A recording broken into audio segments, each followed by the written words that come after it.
Ya, Assalamualaikum warahmatullahi wabarakatuh. Eh, Kami dari kelompok 5 ini harus melakukan soal hasil diskusi kami tentang case study yaitu Silo katalog. Nah, di sini tuh ada daftar isi tentang skenario bisnis, use case diagram, activity diagram, modul Odo, dan demo Odo.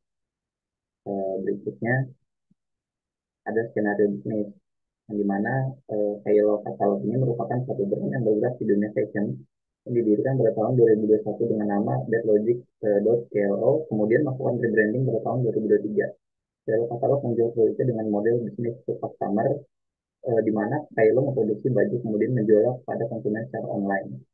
Eh, Silo katalog juga menjual barang hasil thrifting pada konsumen.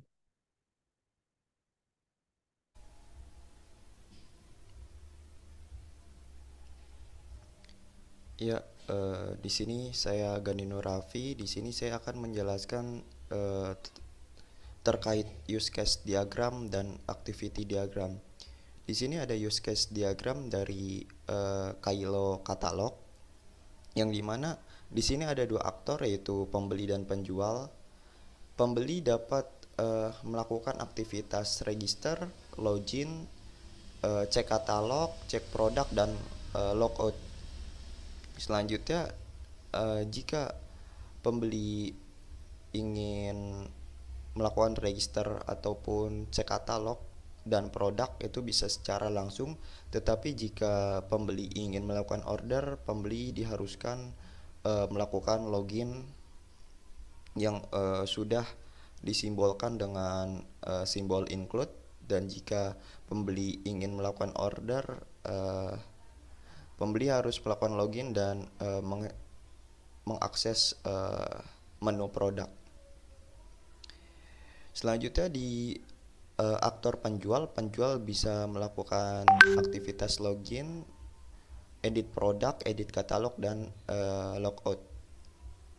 Yang dimana jika penjual ingin melakukan edit produk dan edit katalog, penjual diharuskan melakukan login yang sudah disimbolkan dengan logo include.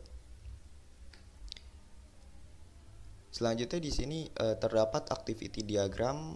Di sini ada activity diagram pembelian yang dimulai dari sebuah sistem menampilkan form login, yang kemudian pembeli melakukan pengisian form login, dan selanjutnya data dicek apakah data sesuai atau tidak. Jika data tidak, maka uh, pembeli akan melakukan mengisi form lupa kata sandi, yang selanjutnya diteruskan untuk mengisi form login.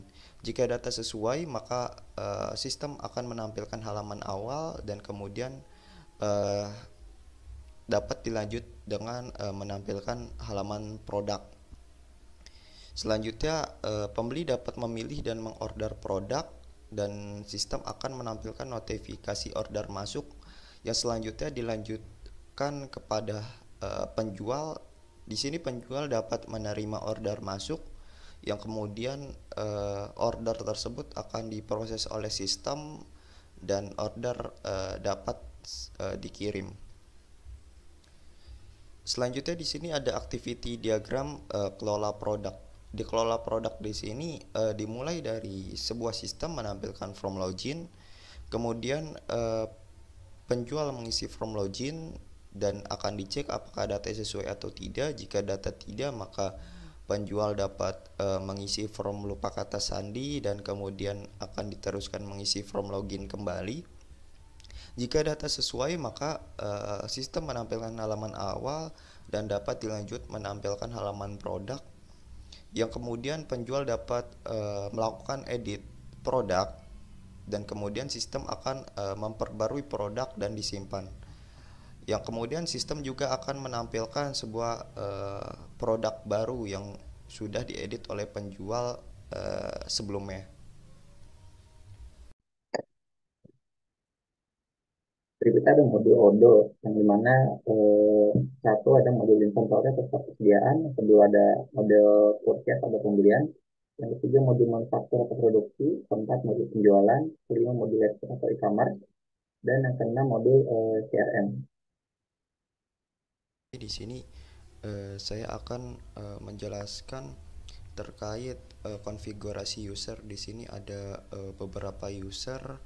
Di sini ada pelanggan, ada Indah, Ricky, Heru, dan kemudian ada company, ada Hit Record, STB Entertainment, One ID Entertainment, dan kemudian di sini ada administrator yang mengatur admin dari study case ini.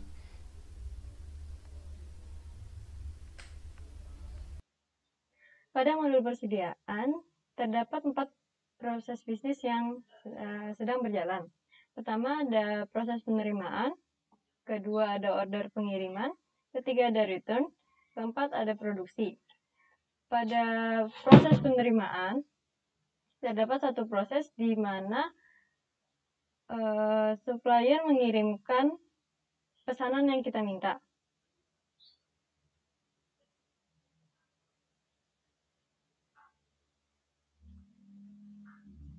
Selanjutnya pada order proses pengiriman, yaitu di mana kita mengirimkan barang yang dibeli oleh konsumen. Sedangkan proses return di mana konsumen melakukan pengembalian atau kita melakukan pengembalian kepada supplier terhadap barang yang kita miliki. Selanjutnya ada proses produksi di mana kita melakukan produksi terhadap barang-barang yang kita jual. Pada modul pembelian, terdapat menu permintaan penawaran yang berisikan histori pembelian kita terhadap bahan baku pembuatan baju. Di sini ada 6 proses order pembelian dan 1 proses yang dibatalkan. Lalu di sini kita bisa lihat dalam menu order, kita klik pilih menu, terus order pembelian untuk melihat status dan tagihan terhadap pembelian yang sedang berjalan. Di sana ternyata kita dapat menemukan 3 proses yang telah melakukan pembayaran. 1 prosesnya yang siap untuk difakturkan dan 2 proses yang belum melakukan pembayaran. Dan di sini kita bisa lihat di menu pemasok, kita dapat melihat siapa saja yang jadi pemasok bahan baku pada perusahaan kita. Mungkin cukup sekian. Selanjutnya ada modul produksi. Di sini ada manufacturing order di mana kita dapat mendetek produk apa saja yang sedang diproduksi oleh perusahaan. Di sini ada 3 proses yang sedang berjalan. Lalu ada produk di mana kita dapat melihat produk apa saja yang kita miliki. Di sini ada benang hitam, benang putih, katun hitam, katun putih, dan tinta sablon sebagai bahan dasar dari pembuatan pakaian yang kita jual. Selanjutnya ada 4 produk yang kita jual dengan stok yang ada. Selanjutnya ada daftar kebutuhan material atau BOM, di mana kita dalam memproduksi suatu barang, kita membutuhkan bahan baku berapa banyak, dan itu dapat di list melalui ini. Misalnya pada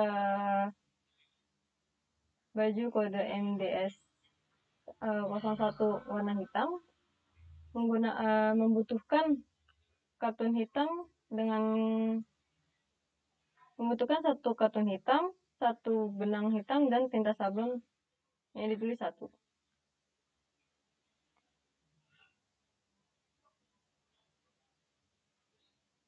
Oke, pada modul penjualan terdapat menu penawaran, dapat dilihat ada 3 proses yang sedang berjalan. Yaitu pertama, pesanan atas nama Heru, Indah, dan Ricky. Yang dimana pada order selanjutnya, order penjualan, terdapat 2 proses yang sedang berjalan dan bisa kita lihat. Yang pertama, 1 proses yang masih berlangsung, dan yang kedua siap difakturkan pada menu order. Nah, lalu kita bisa lihat, dapat lihat memilih menu pelanggan, yang dimana Di sana kita dapat menemukan siapa saja pelanggan kita, dan ternyata pada menu yang kita siap difakturkan, kita bisa melihat kembali bahwa pesanan atas nama Heru itu sudah siap untuk ditindaklanjuti. Selanjutnya kita akan melihat contoh pesanan yang dimana telah selesai diproses. Kemudian pesanan yang telah selesai pengirimannya juga. Pada modul website ditampilkan tampilan dari website yang telah kami buat. Di sini ada logo dari perusahaan kami, kemudian ada beranda, produk tentang kami, keranjang, dan di sini ada akun. Pada halaman pertama ditampilkan ada banner, selanjutnya katalog dari produk dari brand kami. Di sini ada tampilan di mana sebuah cara agar pembeli percaya terhadap website yang kami miliki.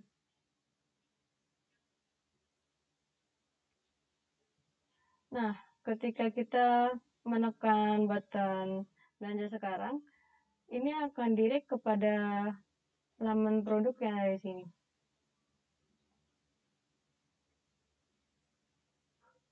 Dari laman produk ini menjelaskan tentang katalog yang kita miliki. Di sini ada our series di mana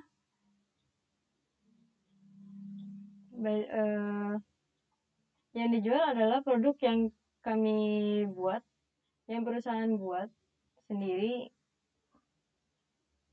Selanjutnya untuk di bawah adalah thrifting, di mana perusahaan menjual hasil dari thrifting yang dilakukan. Kita juga dapat melihat tampilan website dalam device handphone seperti apa.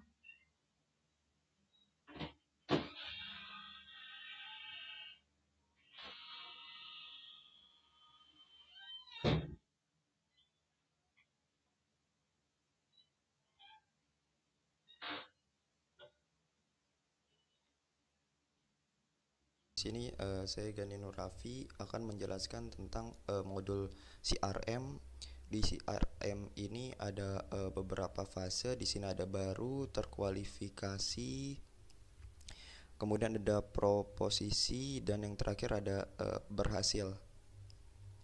Yang dimana di sini ada company STB Entertainment yang di sini masih baru, dikategorikan baru, dan statusnya masih hari ini untuk diskusi pertama. Kemudian di bagian terkualifikasi di sini ada One ID Entertainment.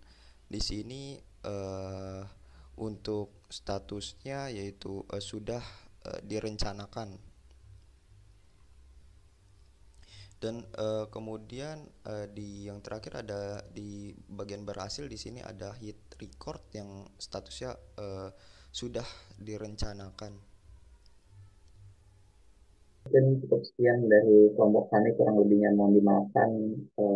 Assalamualaikum warahmatullahi wabarakatuh.